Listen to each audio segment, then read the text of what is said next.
तर इस्रायलने किती काढलेला आहे तर 30 बिलियन फॉरेक्स रिझर्व्ह काढलेला आहे. पाकिस्तान हा कंगालीमधून $3 बिलियन जो आहे तो मुक्त होऊ शकतो. तर इस्रायल आहे सी रूटनी UAE जोडलेला आहे, जबेल अली ह्या पोर्टला जोडलेला आणि तिथून सौदी मार्गे जो जे देश आहे ते पॅलेस्टिनला सपोर्ट दर्शवतात, जसं की पाकिस्तान असेल, चायना असेल, रशिया असेल, त्यांचा जो सपोर्ट आहे तो पॅलेस्टिनला पहिल्यापासून राहिलेला आहे. नमस्कार मित्रांनो, स्वागत आहे तुमचं वी रायझिंग इंडियावरती. मी सुचेंद्र देशमुख.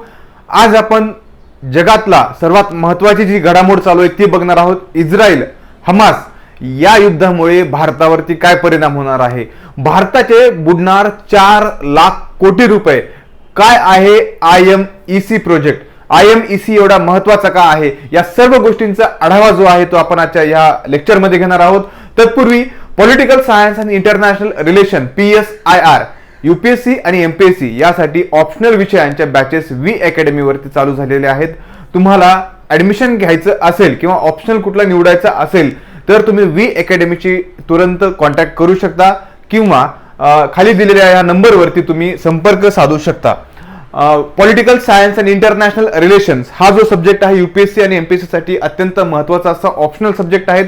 जे स्कोरिंग ऑप्शनल म्हणतो त्या स्कोरिंग ऑप्शनल मध्ये हा ऑप्शनल येत असतो. आणि जेव्हा आपण UPSCचा रिझल्ट पाहतो, UPSCच्या रिझल्टमध्ये सुद्धा पहिल्या 10 मध्ये जवळपास 3 ते 4 विद्यार्थ्यांचा मिनिमम हा पॉलिटिकल सायन्स हा विषय असतो. त्यामुळे हा विषय अत्यंत महत्त्वाचा आहे ॲज अ ऑप्शनल सब्जेक्ट म्हणून. आणि या विषयाचे क्लासेस जे आहेत ते वी अकॅडमीवरती चालू झालेले आहेत.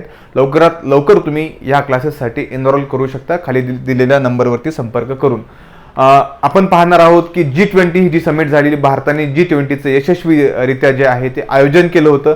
आणि या आयोजनामध्ये जे आहे सर्व जगाने भारताची पाठ थोडक्यात थोपाटली होती की एवढं व्यवस्थित G20चं आयोजन केलं होतं. या G20 मधून खूप काही गोष्टी बाहेर आलेल्या होत्या किंवा भारताची आपण डिप्लोमसी म्हणतो, या डिप्लोमसीने खूप काही भारताने गोष्टी साध्य केलेल्या होत्या. या साध्य केलेल्या गोष्टीमध्येच एक महत्वाची गोष्ट अशी आहे की इस्रायल पॅलेस्टिनचा जो इश्यू आहे त्या पार्श्वभूमीवर आपण पाहिलेलं आहे. तर अमेरिका आणि सौदी यांचं रिलेशन खूप बिघडलेलं होतं. कशामुळे बिघडलेलं होतं की हे जे सौदीचे आपण म्हणतो की सौदी आहे, सौदी मधील एक जर्नलिस्ट होते. या जर्नलिस्टचं नाव आहे खगोशी. हे खगोशी जे आहेत, या खगोशींनी काय केलेलं होतं की अमेरिकेमध्ये जाऊन ते सौदीच्या विरोधामध्ये लिहित होते, सौदीच्या प्रेस विरोधामध्ये ते आर्टिकल छापत होते वेगवेगळ्या न्यूजपेपरमध्ये. जो वॉशिंग्टन न्यूजपेपर आहे या न्यूजपेपरमध्ये सुद्धा यांचे आर्टिकल्स यायचे सौदी विरोधामध्ये. आणि सौदीचे नागरिक असताना हे सौदीमध्ये पहिले राहत होते आणि त्यानंतर अमेरिकेमध्ये स्थलांतरित झाले. अमेरिका, कॅनडा असं त्यांचं चालू होतं स्थलांतरित. पण सौदीला या गोष्टीवरती आक्षेप होता आणि यानुसार सौदीने काय केलेले, अप्रत्यक्षरित्या यांची हत्या केलेली होती. आणि यांच्या हत्येमागे सौदीचा हात आहे असं अमेरिकेचं म्हणणं होतं. कारण सौदीचे पत्रकार होते, सौदीमधले नागरिक होते आणि सौदीमधून हे अमेरिकेला जाऊन अमेरिकेमध्ये सौदी विरोधात द वॉशिंग्टन या न्यूजपेपरमध्ये त्यांचे आर्टिकल्स वगैरे येत असत. या आर्टिकल्स लिहित होते आणि तिथल्या सौदीच्या प्रिन्सला जे आहे हे यांचं जे लिखाण आहे ते आवडलं नाही किंवा सौदीच्या अगेन्स्ट असल्यामुळे सौदी यांच्या विरोधामध्ये गेला. अमेरिकेला वारंवार त्यांनी प्रयत्न करून सुद्धा अमेरिकेने यांच्या विरोधात ऍक्शन नाही घेतली. शेवटी सौदीने जे आहे ते अप्रत्यक्षरित्या जे आहे त्यांचा काटा काढलेला आहे. आणि त्यानंतरच अमेरिका आणि सौदीचे संबंध बरेच ताणले गेलेले होते. जेव्हा अमेरिकेचे प्रेसिडेंट आहेत, सौदीच्या किंग आहेत, त्यांना भेटले होते तर त्यांनी हस्तांदोलनासाठी जेव्हा सौदी पुढे त्यांच्या पुढे असं हस्तांदोलन करण्यासाठी पुढे केला तेव्हाच सौदीने त्यांना डायरेक्टली असं हे करून त्यांना सांगितलं की आम्ही फाईट देण्यासाठी तयार आहोत, आम्हाला मैत्री नाही. कारण एकच विषय होता या खगोशी यांचा, जमाल खगोशी यांचा विषय होता आणि याच्यावरून या दोन्ही देशांमधले संबंध जे आहेत ते ताणले गेलेले होते. कारण अमेरिकेला सौदी जो आहे तो खूप महत्वाचा या अरब कंट्रीमध्ये भागीदार आहे आणि सौदीमुळे अमेरिकेला जो आहे तो ह्या अरब कंट्रीमध्ये आपला वचक ठेवण्यासाठी मदत होणार होती. त्याच्यामुळे अमेरिका जो आहे तो सौदीच्या एवढा मागे लागलेला आहे. आणि पण आता ही जी घडामोड झालेली होती आपण बघितलेली, सर्व जगाने बघितलेली ही गोष्ट झालेली आहे. त्यानंतर जेव्हा आपण G20 झालेली आहे, नरेंद्र मोदी किंवा आपल्या भारताच्या पुढाकाराने जे आहे ते भारताने अमेरिका आणि सौदीमध्ये जे आहे मैत्री परत घडून आणलेली आहे. आणि खूप दिवसांची कटुता चाललेली होती. या कटुताचं मैत्रीमध्ये रूपांतर जे आहे ते भारताने आयोजित केलेल्या G20 समिटमध्ये भारताच्या पुढाकाराने झालेला आहे. ही एक खूप मोठी गोष्ट आहे. आणि हा जो फोटो तुम्हाला दिसतो आहे हा फोटो आहे तो जगामध्ये हा एक फोटो आहे तो नावाजला गेलेला आहे. कारण भारताने या दोघांचे संबंध जे आहेत ते परत प्रस्थापित करण्यास मदत केलेली आहे. आणि इथे आता विषय चाललेला आहे IMEC कॉरिडॉरचा. IMEC कॉरिडॉर काय आहे, इस्रायलचा यामध्ये संबंध काय आहे, इस्रायल गाझा पट्टीचं वॉर जे आहे, इस्रायल पॅलेस्टाईन वॉर आहे, या वॉरमध्ये याचा काय संबंध आहे, सर्व गोष्टी आपण पाहणार आहोत. IMEC म्हणजे India Middle East Europe economic corridor. ह्या इंडिया मिडल ईस्ट इकॉनॉमिक कॉरिडॉरनी काय होणार आहे, तर भारतामधून जे आहे ते युरोपमध्ये आपण आपला व्यापारी माल जो आहे तो पोहोचू शकणार आहोत आणि खूप फास्टरित्या हा पोहोचू शकणार आहोत.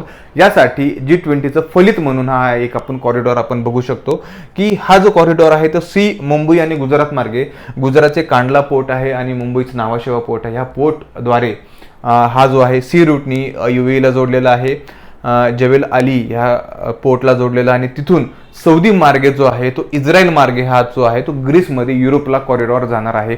सौदी मार्गे जो हा आहे तो रेल रूटनी जाणार आहे, इस्रायल मार्गे जाणार आहे. याच्यामुळे हा कॉरिडॉर जो आहे तो आपल्या भारतासाठी खूप महत्त्वपूर्ण आहे. आणि आता एवढं चर्चेत का आलेलं आहे, कारण मध्ये इस्रायल आणि हमासचं जे आहे युद्ध चालू आहे, या युद्धामुळे हे कॉरिडॉर खूप आता चर्चेत आलेलं आहे. आणखीन एक geopolitically uncertainty hits India Europe Middle East economic corridor अशा न्यूज आलेल्या आहेत. त्यानंतर Israel Hamas war will the new conflict impact India Middle East Europe corridor. असं होईल का, कारण ह्या वॉरचा जे इंडिया मिडल ईस्ट कॉरिडॉर आहे त्याच्यावर कितपत फरक पडणार आहे. आणि त्याचबरोबर India Middle East economic corridor is effectively dead असं सुद्धा म्हटलं जात आहे. इज इफेक्टिव्हली डेड झालेला आहे. Fears grow as Israel declares war on Hamas. इस्रायलने जे आहे ते हमासवरती युद्ध पुकारल्यामुळे जे आहे हा कॉरिडॉर आता डेड झाल्याची भीती सुद्धा इंटरनॅशनल मीडियाकडून व्यक्त होताना दिसत आहे. पण याची सत्यता काय आहे हे सुद्धा आपण इथे जाणून घेऊयात. तर हा जो कॉरिडॉर आहे भारत मध्य पूर्व युरोप इकॉनॉमिक कॉरिडॉर, त्याला IMEC असं म्हणतो. गेल्या महिन्यामध्ये हा जो आहे नवी दिल्लीतील G20 शिखर परिषदेतील या शिखर परिषदेच्या बाजूला हा कॉरिडॉर जो आहे त्याच्या शिखर परिषदेमार्फत हा कॉरिडॉर चालू करण्यात आला होता. IMEC मध्ये जे आहे 2 स्वतंत्र कॉरिडॉर असतील. एक आहे पूर्वेकडचा कॉरिडॉर असेल आणि भारताला अरबी आखाताशी जोडणारा भारत आणि सौदी अरेबियाला जो कॉरिडॉर आहे तो एक कॉरिडॉर असेल, त्याला पूर्व कॉरिडॉर असं म्हटलेलं आहे. आणि पश्चिम कॉरिडॉर जो आहे तो आहे अरबी आखाताला युरोपशी जोडणारा जो आहे तो उत्तरेकडील कॉरिडॉर असं म्हटलेलं, उत्तरेकडील कॉरिडॉर तो असेल. असे 2 टाईपचे कॉरिडॉर आहेत त्याच्यामध्ये केलेलं आहे. याच्यामध्ये सी रूट आहे, त्याच्यानंतर रेल्वे रूटचा समावेश करण्यात आलेला आहे. ओके, हे नेटवर्क आहे. आणि हे आहे वस्तू आणि सेवा Bharat, UAE, Saudi Arabia, Jordan, Israel आणि युरोपमध्ये इथून आपल्याला वस्तू सेवा ट्रान्सपोर्ट करण्यास हा कॉरिडॉर जो आहे तो मदत करणार आहे. आता IMECला जो आहे चीनची जी पॉलिसी आहे one route and one belt, आपण त्याला आणखीन असं म्हणतो की बेल्ट अँड रोड इनिशिएटिव्ह जे आहे BRI असं म्हणतो, याला काउंटर करण्यासाठी सुद्धा हा कॉरिडॉर भारतासाठी खूप महत्त्वाचा कॉरिडॉर आहे. आणि हा जो कॉरिडॉर आहे की इस्रायलने जे आहे आता गाझापट्टीमध्ये जे युद्ध चालू केलेलं आणि या कॉरिडॉरमुळे अशी भीती व्यक्त करण्यात येत आहे की यामुळे युद्धामुळे जो आहे तो कॉरिडॉरला खूप मोठा जो आहे तो इथे आपण धक्का बसू शकतो किंवा कॉरिडॉर आहे तो स्टॉप होऊ शकतो. पण तसं नाही आहे. तर पुढे आपण बघणार आहोत काय काय झालेलं आहे. हाही काही पोर्ट्स आहेत इस्रायलमधले, कारण आपण जेव्हा इथे पाहतोय हा जो कॉरिडॉर आहे इस्रायलच्या पोर्ट मार्फत जो आहे तो इकडे पुढे जोडणार आहे. ओके, इस्रायलमधून इस्रायलपर्यंत रेल्वे नेटवर्क आहे आणि तिथून पोर्ट आहे. पोर्ट म्हणजे जहाजे थ्रू जो आहे समुद्रमार्गे तो कॉरिडॉर जाणार आहे. आपण इथे पाहूयात की इस्रायलमध्ये कुठले कुठले पोर्ट्स आहेत, बंदर आहेत, महत्त्वाचे आहेत. तर हायफा आहे, हँडेरा आहे, तेल अवीव हे सुद्धा खूप महत्त्वाचं बंदर आहे. तुम्ही तेल अवीवचं नाव ऐकलं असेल. आशदू आहे आणि आश्क्लोन हे जे आहे ते पोर्ट्स आहेत इस्रायलमधले. याच्यामधील सर्वात महत्त्वाचा पोर्ट जो आहे हायफा अलीकडेच न्यूजमध्ये होता. कारण काय आहे तर अदानी ग्रुप जे आहे इंडियामधला अदानी ग्रुपने हायफा पोर्ट जो आहे तो चालवण्यासाठी घेतला होता लीजवरती. जवळपास मोठी डील झालेली आहे हायफासाठी आणि त्यांनी काय केलेला तो हायफा पोर्ट हा अदानीकडे आहे सध्या. आणखीन एक काही न्यूज येत आहेत की Israel Hamas war on alert for Haifa port staff safety and business continuity plan says Adani ports. सध्या अदानीकडे आहे म्हणून अदानीने क्लेरिफिकेशन दिलेलं आहे की Israel Hamas war on alert for Haifa port staff safety and business continuity plan says Adani port. म्हणजे काय तर संपूर्ण हायफा पोर्टमध्ये जे सर्व स्टाफ आहे तो सेफ आहे आणि आमचा पुढे जो आहे तो बिझनेस कंटिन्यू करण्याचा प्लॅन आहे. आमचा कुठलाही बिझनेस जो आहे तो इथे ठप्प पडणार नाही किंवा बंद पडणार नाही. Taking step to ensure safety of employees at Israel Haifa port says Adani port. Adani पोर्टने हे सुद्धा सांगितलेलं आहे. त्याच्यानंतर all safe says Adani port at stock drop amidst Israel Haifa port concern post Hamas attack. असं सुद्धा म्हटलेलं आहे की जे हे आहेत अदानी आहेत यांचे जे तिथले शेअर्स आहेत ते शेअर्समध्ये सुद्धा पडझड झालेली आहे. कशामुळे? कारण इस्रायलचं वॉर चालू झालेलं आहे आणि यांनी हायफा जो पोर्ट आहे तो चालवण्यासाठी घेतलेला आहे. त्याच्यामुळे या वॉरमुळे अदानींच्या अदानीच्या शेअर्समध्ये सुद्धा गिरावट इथं दिसली गेलेली आहे. आपण इथं बघूयात की अदानीने जो आहे तो हा हायफा पोर्ट आपल्याला इथं पाहू शकतो. अदानीने जो आहे तो इस्रायलचा हायफा पोर्ट आहे. 9,422 करोडची त्यांची डील झालेली आहे आणि त्या डीलमध्ये आहे तो लीजवरती घेतलेला आहे. आता इस्रायलचे हे हायफा पोर्ट्स आपण बघितलेलं आहे. त्याचबरोबर इस्रायलचे जे स्टॉक्स आहेत ते सुद्धा खाली आलेले आहेत. कारण काय आहे तर हे युद्ध इस्रायल आणि हमासचं युद्ध याच्यामुळे इस्रायलचं स्टॉक मार्केट सुद्धा डाऊन झालेलं आहे. आणि Israel stock plunges after Hamas attack share slide as a prime minister was prolong military campaign. Okay, prime मिनिस्टरने डिक्लेअर केलेलं आहे की हा जो आहे आमच्यासाठी युद्ध आहे आणि हा जो आहे तो मिलिटरी कॅम्पेन आमचा मोठा असणार आहे आणि आम्हाला जो आहे तो आता गाझा आम्ही मिळूनच राहणार अशा टाईपचे जे आहेत इस्रायलचे वक्तव्य येत आहेत. कारण गाझा जो आहे तो हमासचा थोडक्यात गट झालेला आहे. संपूर्ण गाझामधले जे पॅलेस्टिनियन आहेत ते जरी सपोर्ट करत नसतील तरी हमास ही संघटना आहे ती गाझामध्येच आणखीन आपला तळ ठोकून आहे. तर प्रत्येक हमास या टेररिस्टला पकडून त्यांना मारणं आणि या गोष्टींवरती पुढे अशा गोष्टी होऊ नये म्हणून इस्रायलने जे आहे आपलं 3 लाखाचं सैन्य जे आहे ते गाझा पट्टीवरती तैनात केलेलं आहे. आणि येत्या पुढे 2 ते 3 दिवसामध्ये आपल्याला आणखी मोठी हालचाल जी आहे ती बघण्यास दिसू शकते. आपण इथे बघू शकतो ते जे इस्रायलचं स्टॉक मार्केट आहे इथं स्टॉक एक्सचेंज जे आहे अविव स्टॉक एक्सचेंज तेल अविव स्टॉक एक्सचेंजमध्ये आपण बघू शकतो की इथे आपण बघू शकतो ऑक्टोबरमध्ये एकदम हा स्टॉक खूप खाली गेलेले आहेत. म्हणजे 1750 त्यांचा जो आहे तिथपर्यंत आलेले आहेत. म्हणजे स्टॉक मार्केटमध्ये काय झालेली मोठी पडझड झालेली आहे. याचं कारण एकच आहे हे युद्ध. आता हमास अटॅकमुळे काय झालेलं आहे Israel stock market sank 6.5% on Sunday. ज्या दिवशी युद्ध झाले त्याच्या दुसऱ्या दिवशी जे आहे हा 6.5% हा गिरावट याच्यामध्ये बघितली गेलेली आहे. आणि त्याचनंतर Israel Palestine conflict sends middle east market into sharp decline. Middle east market सुद्धा काय झालेलं आहे तर शार्प डिक्लाइन झालेलं आहे. कशामुळे? ह्या युद्धामुळे. आणखीन एक अशी फिअर आहे की मागे जेव्हा आपण बॅकमध्ये इस्रायलच्या बॅकग्राऊंडला किंवा इस्रायलच्या इतिहासामध्ये जातो त्या इतिहासामध्ये आपण बघितलेलं आहे की जेव्हा इस्रायलचं आणि आजूबाजूच्या जे अरब कंट्री यांचं युद्ध झालं होतं तेव्हा काय जवळपास युद्ध 6 ते 7 दिवस युद्ध चाललेलं आहे. आणि या युद्धानंतर काय झालेलं आहे ज्या अरब कंट्री आहेत जे ओपेक नेशन्स आहेत त्या ओपेक नेशननी काय केलेलं होतं की तेलाच्या प्राइस जे आहे ते 5 ते 6 पटींनी जे आहे ते वाढवलेल्या होत्या. म्हणजे संपूर्ण जगामध्ये जे आहे ते थोडक्यात महागाई वाढली होती कारण तेलाच्या ऑइलच्या प्राइजेसच एवढ्या वाढल्या होत्या. पेट्रोल डिझेल महाग 5 पटींनी झालं होतं. असा जो शॉक आहे तो जगाने खूप मोठा शॉक बघितला होता यांच्या वॉरच्या नंतर. असा या प्रकारे होऊ शकेल अशा काही एक्सपेक्टेशन लावून सुद्धा हे जे आहेत ते स्टॉक मार्केटमध्ये पडझड आपल्याला बघायला भेटत आहेत. Israel exposed stock fall on fears of escalation in the Middle East conflict. परत हीच महत्त्वाची गोष्ट आहे आणि इथं सर्वात महत्त्वाची गोष्ट आहे इस्रायलची ह्या स्टॉक पडल्यामुळे काय झालेलं आहे इस्रायलची जी करन्सी आहे याचं नाव शेकेल असं आहे. त्या शेकेलचं सुद्धा प्राइस जी आहे ती कमी होत आहे. शेकेलची सुद्धा डिव्हॅल्युएशन आपण म्हणतो डिव्हॅल्युएशन झालेलं आहे. आणि हे डिव्हॅल्युएशन रोखण्यासाठी इस्रायलने काय केलेलं आहे इस्रायलचं जी बँक ऑफ इस्रायल आहे या bank of Israel to sell 30 billions of forex to stabilise shekel amid Gaza war. $30 billion जी आहे 30 बिलियन फॉरेक्स त्यांचा जो शेकेल आहे त्या त्यांनी मार्केटमध्ये काढलेले आहेत. म्हणजे एवढी मोठी अमाऊंट त्यांनी मार्केटमध्ये काढलेली आहे. कशामुळे? तर यांचा डिव्हॅल्युएशन ऑफ रुपीपासून वाचवायचा आहे.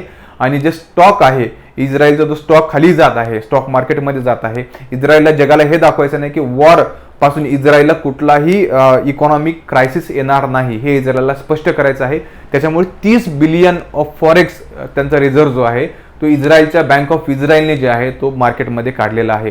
आता तुम्हाला प्रश्न पडेल 30 बिलियन ऑफ फॉरेक्स रिझर्व्ह किती असेल? तर एक लक्षात घ्या आपण जेव्हा हे न्यूज बघतो Israel Hamas war cost shadow over the 43 billions in assets at the stock slumps. Israel central bank sell 30 billion of foreign reserve after shekel slides to 7 years low. 7 वर्षाच्या लोएस्ट कॉस्टला जी आहे ती इस्रायलची करन्सी गेलेली आहे, डिव्हॅल्युएशन झालेलं आहे. आणि यांनी शेकेल आहे त्यांची जे करन्सी म्हणतो या करन्सीचं डिव्हॅल्युएशन झालेलं आहे. मग काय केलेलं आहे यांनी 30 बिलियन फॉरेक्स रिझर्व्ह त्यांचा मार्केटमध्ये काढलेला आहे.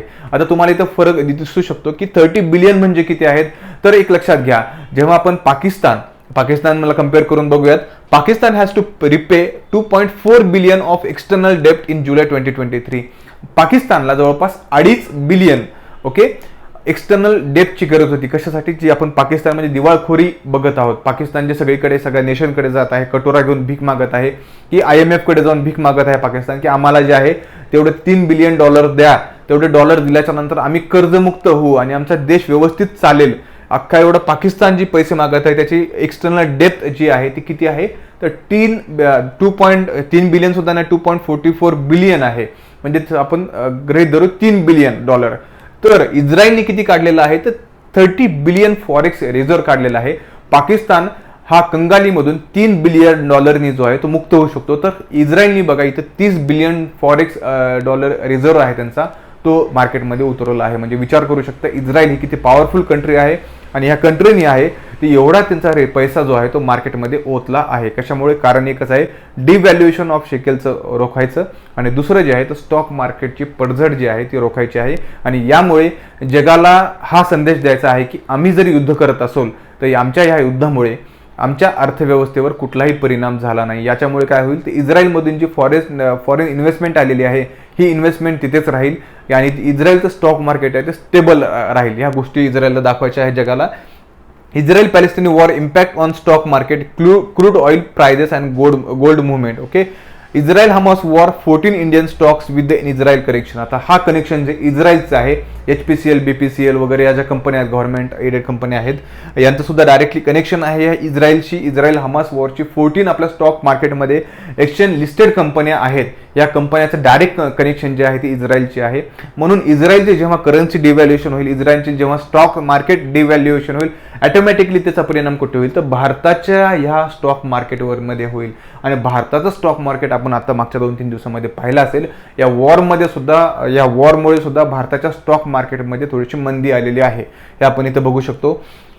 कारण असं म्हणतात की क्रूड ऑइल जे आहे आणि गोल्डच्या प्राइजेस सुद्धा वाढण्याची शक्यता आहे. याच्या अगोदर आपण पाहिलेलं होतं की जेव्हा हे युद्ध झालं होतं इस्रायलचं आणि अरब देश आहे त्यांचं युद्ध झालं होतं, तेव्हा अरब देशांनी 5 पटीने जे आहे ते क्रूड ऑइलच्या प्राइजेस वाढवले होते. त्याच्यामुळे काय झालेलं होतं, सर्व जगावरती आहे मंदीची सावट जी आहे ते आलं होतं. आणि इथे बघू शकतो की इस्रायल पॅलेस्टिनी संकटामुळे ONGC, ऑइल इंडिया, महानगर गॅस, रिलायन्स इंडस्ट्रीजसह कच्च्या तेलाच्या किमती आणि संबंधित समभागामध्ये मोठी वाढ होऊ शकते. ऑटोमोटिव्ह त्यांचे समभाग आहेत ते वाढू शकतात आणि त्याच्यामुळे ऑटोमोटिव्ह जे आहेत आणि इंडस्ट्रियल लुब्रिकंटचे उत्पादन आणि मार्केटिंग करणाऱ्या कॅस्ट्रॉल इंडियालाच काही याच्यामध्ये हालचाल दिसू शकते. अशा सुद्धा टाईपच्या काही न्यूज येत आहेत. आपण इथे बघू शकतो की इस्रायल पॅलेस्टिन आहे ते क्रूड ऑइल क्रायसिस आपण आता एक्सप्लेन केलेलं आहे. क्रूड ऑइल क्रायसिस काय झाला होता, हा क्रूड ऑइल क्रायसिस होऊ नये म्हणून आता याच्या पुढे जग कुठल्या गोष्टींकडे लक्ष देतं. कारण काही सौदी कंट्री आहेत, आपण म्हणू की काही गल्फ कंट्री आहेत, त्यांनी इस्रायलला सुद्धा सपोर्ट, 2 अशा देश आहेत त्यांनी इस्रायलला सपोर्ट दर्शवलेला आहे. पण बाकीचे जे देश आहेत ते पॅलेस्टिनला सपोर्ट दर्शवतात, जसं की पाकिस्तान असेल, चायना असेल, रशिया असेल, त्यांचा जो सपोर्ट आहे तो पॅलेस्टिनला पहिल्यापासून राहिलेला आहे. याच्यामध्ये जो आपण बघू तर पश्चिमी वर्ल्ड म्हणतो, जसं की UK, US असेल, कॅनडा असेल किंवा इतर देश असतील UK मधले, US मधले, या सर्वांचा सपोर्ट जो आहे तो कोणाला राहिलेला आहे तर पहिलेपासून हा इस्रायलकडे सपोर्ट राहिलेला आहे. याच्यामुळे ह्या युद्धामुळे जे आहे 2 देश जो आहे तो दोन्ही एक वेगळ्या भागांमध्ये 2 भागांमध्ये विभागलेला आहे. आणि याचा परिणाम काय आहे हे आपण काही दिवसातच पाहणार आहोत. कारण हे वॉर जे आहे ते खूप महत्त्वपूर्ण वॉर आहे. कारण इस्रायलवरचा आत्तापर्यंत सर्वात मोठा अटॅक, इस्रायल म्हणतो की 9/11 जे झालेलं होतं अमेरिकेमध्ये, तसाच हल्ला जो आहे तो आमच्याकडे झालेला आहे. कारण आपण बघितलेला हमासनं अचानक हल्ला केलेला आहे, ते सुद्धा इस्रायलच्या जी फेस्टिव्ह सीझन चालू होत होता, इस्रायलचा मोठा सगळ्यात फेस्टिवल होता, त्या दिवशी सकाळी हल्ला केलेला आहे. आणि आत्तापर्यंत 1000च्या वर इस्रायल नागरिक जे आहेत ते मारले गेलेले आहेत. या अगोदर सुद्धा बघितलं होतं की इस्रायलच्या मागे एक नागरिक मारला गेला होता, तर इस्रायलने आहे तो गाझापट्टीवरती स्ट्राईक केली होती फक्त एका नागरिकासाठी. तर आता इस्रायलचे जे आहे ते 1000च्या वर नागरिक मारले गेलेले आहेत. तर आता इस्रायलने जे आहे ते रिटेलिएशन चालू केलेलं आहे, पुनर्हल्ला चालू केलेला आहे. आणि आता आपण मागच्या काही न्यूजमध्ये बघितलं तर गाझा स्ट्रीपवरती मोठे इस्रायल जो आहे तो हल्ले करत आहे. आणि गाझा स्ट्रीप जे आहे इस्रायलचं काबीज करण्याचं सुद्धा जे आहे ते आता आपण बघू शकतो. आणि याला थोडक्यात त्याचं मत आहे, इस्रायल गाझा पट्टी जो आहे तो काबीज करू शकतो. आणि याला इस्रायलला यांच्यावरती हल्ला झाल्यामुळे, इस्रायलचे एवढे लोक मेल्यामुळे आणि अचानक एवढा मोठा आतंकवादी पॅलेस्टिनी जे आहे, जे आपण म्हणतो पॅलेस्टिनमधली जे हमासची संघटना आहे, त्याला जवळपास इतर देशातले जे मोठे मोठे देश आहेत त्यांनी आतंकवादी असं घोषित केलेलं आहे. आणि एवढा मोठा आतंकवादी हल्ला झाल्यामुळे संपूर्ण जगाचा सुद्धा सपोर्ट हा इस्रायलच्या बाजूने राहिलेला आहे. परत एकदा बघूयात आपण, पॉलिटिकल सायन्स आणि इंटरनॅशनल रिलेशन ही बॅच आहे ती 5 तारखेपासून चालू झालेली आहे. आणि ह्या बॅचमध्ये तुम्हाला एनरोल करायचं असेल UPSC आणि MPSC या परीक्षेसाठी ऑप्शनल म्हणजे वैकल्पिक विषयासाठी ही बॅच चालू झालेली आहे. मी स्वतः ही बॅच घेत आहे. आणि यासाठी तुम्हाला एनरोल करायचं असेल तर तुम्ही खाली दिलेल्या नंबरवरती संपर्क करू शकता. हा व्हिडिओ तुम्हाला कसा वाटला आणि ह्या व्हिडिओमध्ये तुमची काय प्रतिक्रिया आहे, इस्रायल हमास वॉरवरती तुमची काय प्रतिक्रिया आहे हे मला नक्की कमेंट सेक्शनमध्ये कळवा. अशाच नवनवीन व्हिडिओसाठी वी रायझिंग इंडियाला लाईक, शेअर आणि सबस्क्राईब करा. बेल बटन दाबायला विसरू नका, सबस्क्राईब करा, कारण तुम्ही सबस्क्राईब केल्यामुळे नवीन नवीन व्हिडिओ घेऊन मी तुमच्यापर्यंत पोहोचू शकेल. आणि या गोष्टींचा जे आहे वी अकॅडमी आणि वी रायझिंग इंडियाला सबस्क्राईब केल्यामुळे नवीन नवीन गोष्टी तुम्ही आणखीन जाणून घेऊ शकाल. तुम्हाला हा व्हिडिओ कसा वाटला नक्की मला सांगा. Till then keep learning and stay connected with We Rising India. Thank you.